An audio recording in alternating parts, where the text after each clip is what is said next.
ጣናንሽ ምን ገጠማት? የባህር መንገድ ከአሰብ አርባ ምንጭ። ከቻይና የተነሳችው ስንቱን የባህር ላይ አቀበትና ቁልቁለት ወጥታ የወረደችው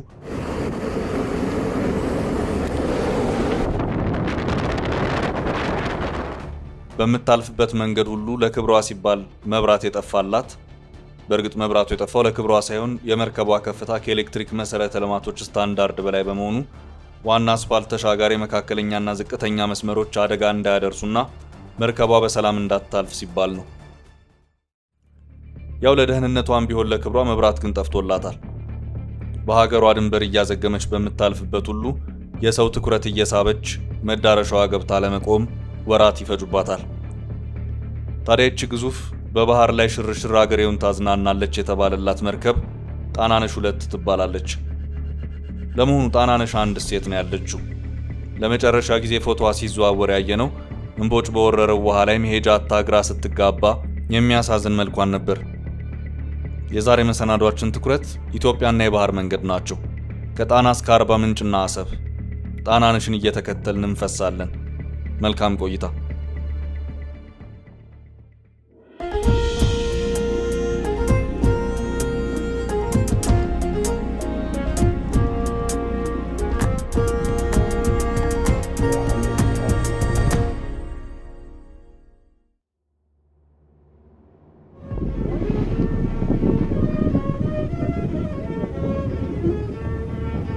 ጣና ሐይቅ በቀደሙት ጊዜያት ባህረ ጎጃም ይባል ነበር አሉ።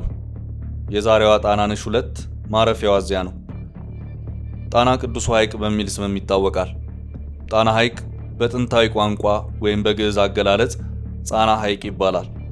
ድንግል ማርያም በገዳሙ የነበራትን ቆይታ አጠናቃ ስትመለስ ጻና በደመና ጫናት የተባለው ጊዜ ብዛት ለአሁኑ የሐይቁ መጠሪያ ስም ጣና መሰረት ሆኖታል ነው የሚባለው። ጣና ከኢትዮጵያ አንደኛና ትልቁ ሐይቅ ነው። 84 ኪሎ ሜትር ረጅምና 66 ኪሎ ሜትር ሰፊ ነው። በአጠቃላይ 3500 ካሬ ኪሎ ሜትር ይሸፍናል። ጣና በአጠቃላይ በውስጡ ከ37 በላይ ደሴቶች ሲኖሩት 27 ገዳማትን አቅፎ ይዟል። ገዳማት በ14ኛ ምዕተ ዓመት አቡነ መድኃኒነ እግዚእ ባመነከሷቸው 7ቱ ከዋክብት ተብለው በሚጠሩት ቅዱሳን አባቶች የተመሰረቱ ናቸው። ጣናና የውሃ ላይ ትራንስፖርት። በጣና ሐይቅ ላይ በእጅ ቀዘፋ የሚካሄደው ባህላዊ የውሃ መጓጓዣ አገልግሎት ወይም ታንኳ ከጥንት ጀምሮ ይዘወተር ነበር። ይሁንና ዘመናዊ የውሃ መጓጓዣ አገልግሎት ከ1928 እስከ 1933 ዓ.ም ከጣሊያን ወረራ ጋር ተያይዞ እንደተጀመረ ይነገራል። በእነዚህ ዓመታት የጣሊያን ወራሪ ኃይል መቀመጫውን ጎንደር፣ መቆጣጠሪያ ጣቢያውን ደግሞ ጎርጎራ ላይ በማድረግ ጎጃምና ሌሎች ክፍሎችን በመቆጣጠር የወታደሮቹን ስንቅና ትጥቅ ለማጓጓዝ ጀልባ ይጠቀም እንደነበር ታሪክ ያስረዳል። የጣሊያን ወራሪ ኃይል ከኢትዮጵያ ተባሮ ከወጣ በኋላ ጀልባዎችን ወደ ባህር አስጥሞና አገልግሎት እንዳይሰጡ አድርጎ ከመውጣቱ ጋር ተያይዞ የጀልባ አገልግሎት ለተወሰኑ ጊዜያት ተቋርጦ ነበር። ይሁንና በ1940 ዓ.ም አካባቢ ቡስኪ የተባለ ጣሊያናዊ ዜጋ ከመስመጥ በተረፉ ትንንሽና ከእንጨት በተሰሩ ሰውና ዕቃ በማጓጓዝ ዳግም የውሃ ትራንስፖርት ስራውን ጀመረ። ቡስኪ ይህን ስራ ሲጀምር ጎርጎራን ማዕከል በማድረግ ከጎርጎራ ባህር ዳር ምልልስ በማድረግ ነበር። መንገደኛዋም ጣናነሽ 2 በዚህ መስመር ላይ አገልግሎት ለመስጠት ነው እያዘገመች ያለችው።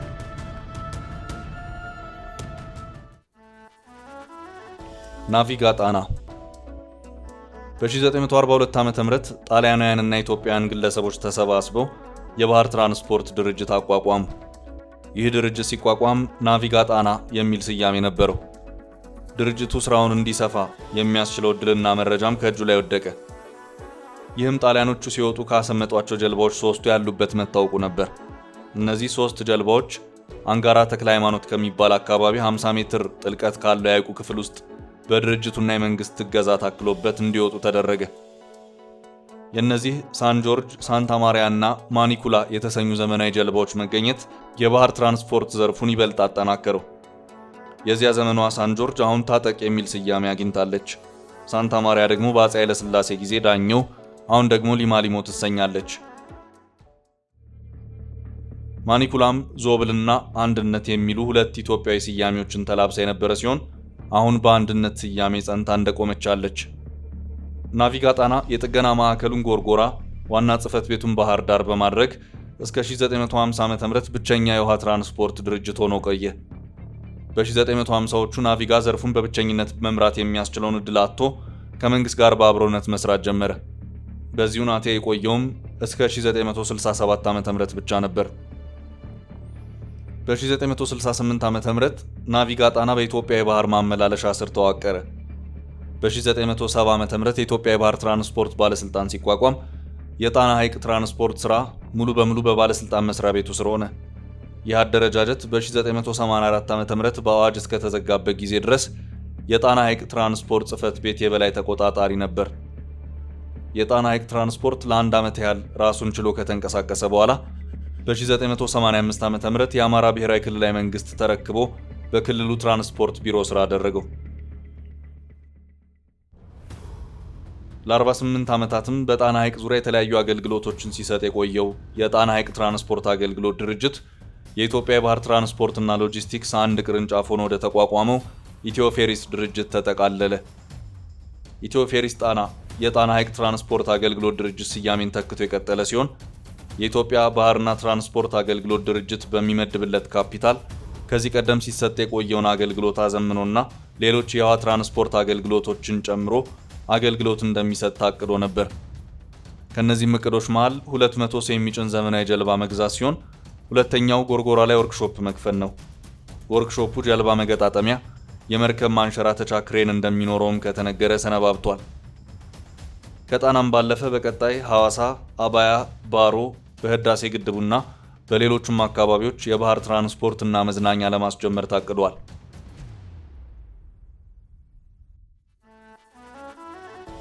ጣናነሽ 1 በጣና ሐይቅ ላይ ከሚገኙ ጀልባዎች ትልቋ ጣናነሽ ናት።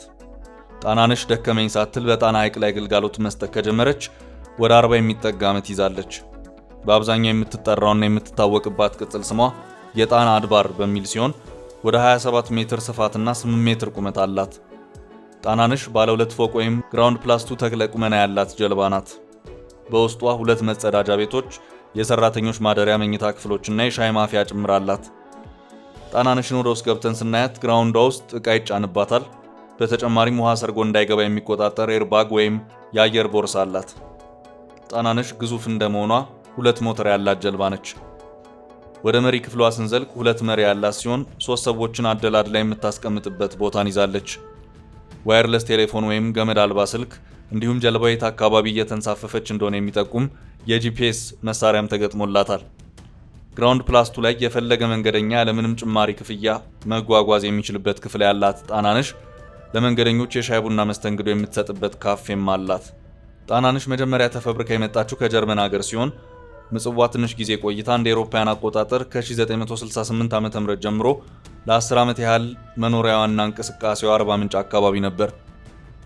በጊዜው በነበረው አወቃቀር መሰረት የባህርና ትራንስፖርት ተቋም የምጽዋንና የአሰብን ወደብ ጨምሮ የሀገር ውስጥ የውሃ ላይ ዝውውርን ይቆጣጠር ስለነበር ከጣና አንዲት ተለዋጭ አነስተኛ ጀልባ ወደ አርባ ምንጭ ተልኮ በምትኩ ጣናነሽ ወደ ጣና እንድትመጣ ተደረገ።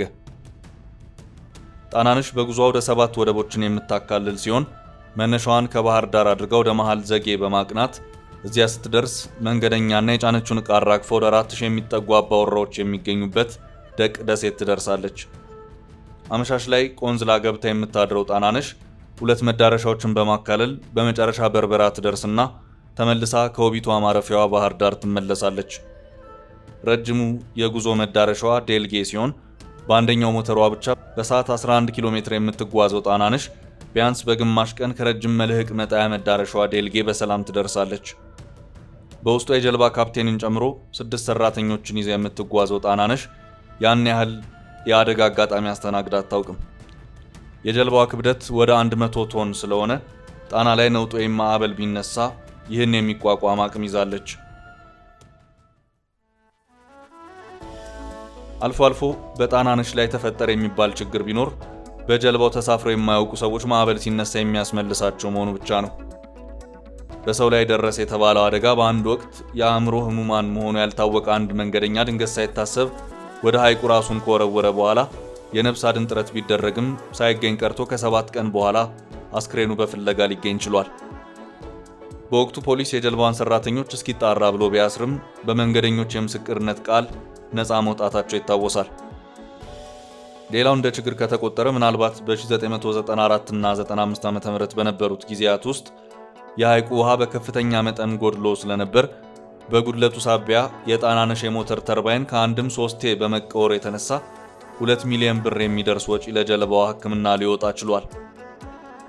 በዚያ ላይ ውሃው መግደሉን መረጃ የሚነግርና ዴፕዝ ኢንዲኬተር የተባለው የውሃ ስምጠት መለኪያ መሳሪያ ስለሌለና ውሃ በሚጎድል ጊዜ አደጋ ሊፈጠር ይችላል በሚል ስጋት የጣናነሽ የጉዞ ፕሮግራም በተደጋጋሚ የተሰረዘበት አጋጣሚ አለ።